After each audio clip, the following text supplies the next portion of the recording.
Welcome to my YouTube automotive channel. In today's video I'm sitting in a 2012 Ford Mustang and I will show you which fuse to check in case your power door locks are not working. This video will apply to 5th generation of Mustangs made from 2010 all the way up to 2014.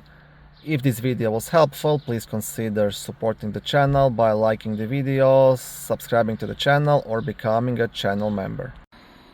Okay, now the fuse you want to check is located in the passenger's cabin, just next to the passenger's right foot, behind this cover. So first you want to remove the cover by pulling it towards yourself and removing it. And then you will get access to the actual fuse box cover, and as you can see on top of the cover there is a small fuse diagram.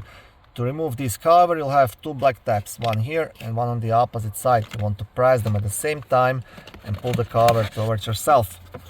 One more handy thing, on the back side of the cover you also have a small fuse puller which you can use to remove and check any of the smaller fuses.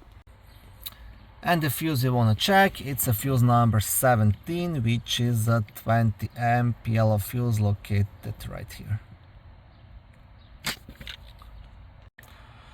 Now in case this fuse proves to be good, then you'll have to dig a bit deeper. You want to check power door locks switch, you want to check the wiring, electrical connections, and you want to test the door lock actuators. Thank you for watching this video. I hope it was helpful and educational. If it was, please like it and consider subscribing to my YouTube automotive channel.